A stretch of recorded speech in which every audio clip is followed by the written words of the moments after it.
Bom dia, oitavo ano, bom dia, queridos. Você que me ouve, você, né, que está aí com sede de conhecimento, você que é aluno da rede pública, você que é aluno da rede privada, você que é aluno de universidade, você que é aluno, você que não é aluno, mas quis aprender mais sobre esse assunto, seja bem-vindo. Bom dia de novo. Boa tarde para você que está vendo de tarde. Boa noite para você que está vendo de noite. Boa madrugada para você que é da madrugada, que gosta de cantar, ver as estrelas, os fantasmas da madrugada. Tá bom, gente? Bom, como disse para vocês, já falei, né? Eu sou o Eric, eu sou professor de História do Colégio Maria Angelim. Estou aqui para apresentar para vocês mais um tema, né, do nossa história mundial. Dessa vez, né, baseando-se num livro que eu tenho aqui do Sistema Coque de Ensino, do capítulo 8, nós vamos falar sobre a independência do Haiti, tá? A princípio. Bom, a independência do Haiti, na verdade, ela foi um processo irônico. Por que eu digo irônico? Porque o Haiti, na época, se chamava São Domingos, era uma colônia francesa. Ela foi descoberta pelos espanhóis, mas depois ela se tornou colônia francesa. Justamente ali, né, os franceses pegavam demais, principalmente cana-de-açúcar, né, daquele lugar. Então, o sistema da plantation imperava ali. Né? O que é a plantation? Né? A plantation, como a palavra já sugere, né, significa plantação, ou então fazer, né, plantar. É justamente o cultivo da produção baseado no modelo escravagista da época, onde eu tenho a organização da produção e da mão de obra. Quanto mais escravo, mais plantação, mais cultivo, mais venda, mais imposto, mais lucro, mais tudo para quem é aí colonizador, no caso a França. Então a França ganhava demais com isso. Por quê? Porque a cana-de-açúcar, o algodão e outras coisas davam muito mais lucro para a França do que as outras colônias francesas. Então São Domingos acabou sendo uma ilha, um lugar de muito lucro. Só que só tem um detalhe. A ilha, ela é pequena, basicamente, mas ela possuía, então, uma quantidade de população muito mais, predominantemente, de negros do que de qualquer outra coisa. Seja negros por ocasião dali daquele lugar, seja negros principalmente por causa da leva dos escravos africanos para lá. Então, isso fez com que a população se tornasse totalmente negra. E só mesmo uma porcentagem pequena, que não passava de 5%, era branca, né? Que era considerado a elite naquele lugar, né? O governador, os seus parentes, os senhores de engenhos, né? Os senhores da produção, essa elite com os seus filhos, né? Então, somando tudo, não era muito equivalente e comparado, vou falar comparado com a população negra, que era a maioria da população, né? Alguns eram livres, né? E então os negros são muito maiores do que, né, esses aí. Aconteceu no ano de 1789, você deve lembrar, a Revolução Francesa lá na França. Essa Revolução Francesa eu já dei um vídeo aqui, né? Eu já expliquei sobre isso. É só você dar ali depois uma olhada de novo, se você quiser. Procura, tá bem ali. Né, não é difícil de achar a Revolução Francesa aqui. A Revolução Francesa, como disse para vocês, foi uma coisa mais caótica da história da França naquele momento.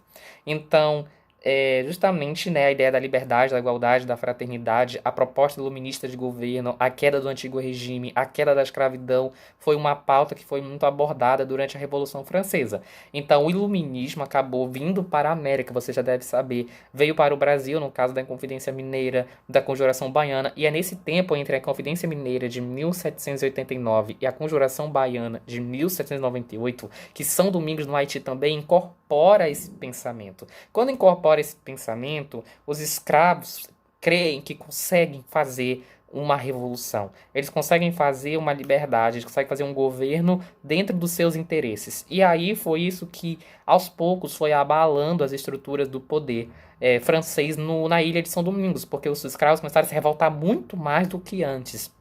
Claro que essas revoltas no início não foram exatamente de sucesso. Havia muitos mortos, inclusive suicídios, né, que aconteciam dos escravos para que eles não fossem torturados pelos senhores de engenho. Então é uma coisa realmente assim bastante forte, né, para de considerar. Mas o que eu quero dizer é que quando chegou em 1791, chegou um homem nessa história toda chamada Toussaint Louverture. Olha o nome bonito do cara, né? François Dominique Toussaint Louverture. Né? Então, Tosanti, vou chamar só de Tosanti. Tosanti, ele era africano. Só que ele era descendente de um líder lá da África, do clã de onde ele veio.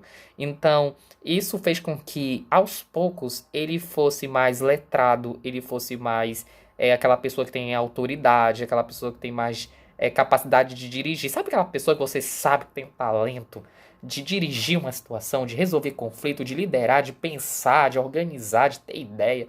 Então, era o Toussaint Louverture, né? Esse homem organizou os escravos e quando foi ao longo da sua vida, ele foi conquistando gradativamente todas as partes da ilha de São Domingos. Então, do Haiti todinho, ele foi conquistando. E quando acabou a Revolução Francesa, houve a proposta pelo Robespierre, acho que você deve lembrar,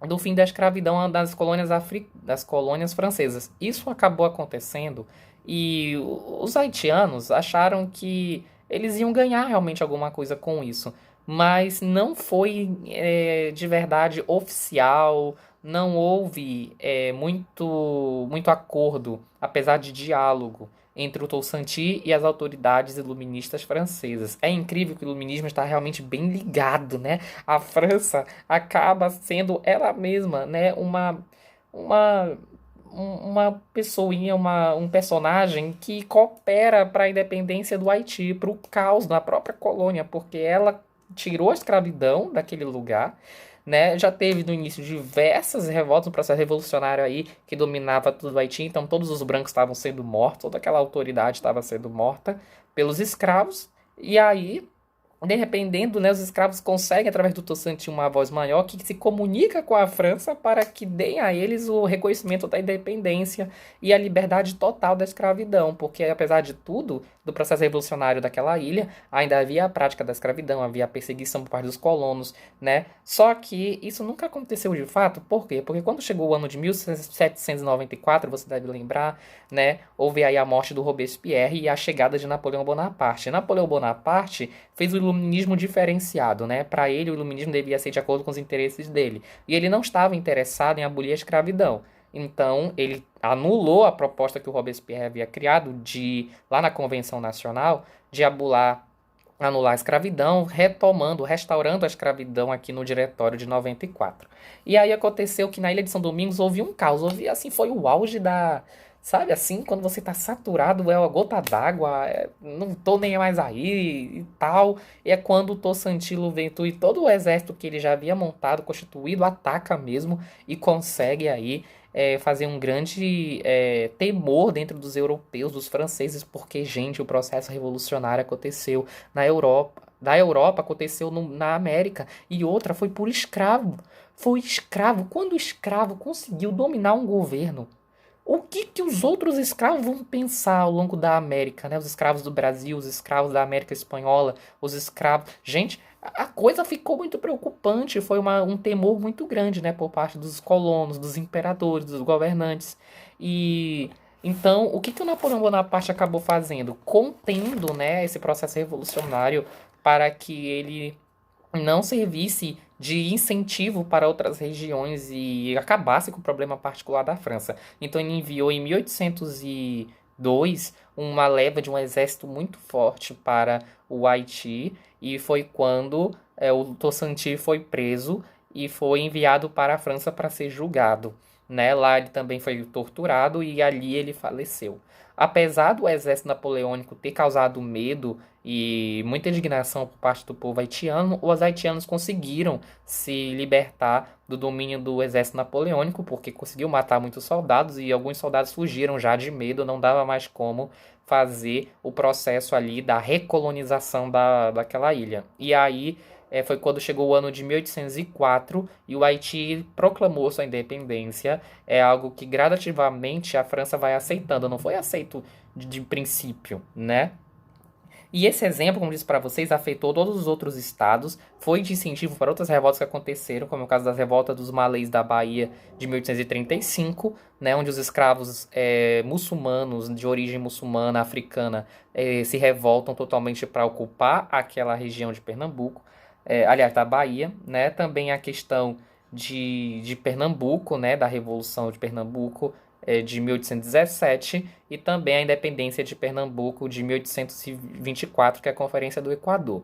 Também nós tivemos, já falei, né, a Inconfidência Mineira, de 89 ainda, a Conjuração Baiana, de 98, e a independência das colônias espanholas vai acontecendo aí ao longo dos séculos 18 e 19, na Argentina, no Paraguai, na Venezuela, no Uruguai. Então, gente, é uma coisa que impactou o mundo, né? E justamente por isso, quando a gente fala de Revolução Francesa, você deve entender que a Revolução Francesa foi, sim, um evento que estourou mesmo, abalou o mundo, por causa da sua proposta filosófica de poder, que onde as camadas mais baixas ocupam o lugar das camadas mais altas, governando acima de tudo, livre de toda a base religiosa, livre de toda a influência do passado, uma maneira completamente nova, baseado na razão, nos interesses pessoais daquele grupo revolucionário, né? O que a França não esperava era que os escravos entendessem isso. O que a França não esperava era que os escravos organizassem-se para isso e conseguiram fazer a revolução do Haiti, né? Então, gente, um impacto mundial, tem muito a ver conosco, muito a ver mesmo, porque muitos vieram para cá, né? Para nossas colônias, nosso Brasil, e nós fomos muito impactados. Então, espero que você tenha compreendido, né, as consequências desse movimento também, algo que vai sendo combatido, né, depois com os governantes dos impérios e as independências aí que vão acontecendo, tá bom? Aqui na América. Então, muito obrigado, espero que você tenha gostado. Abraços fortes e beijos para todos vocês.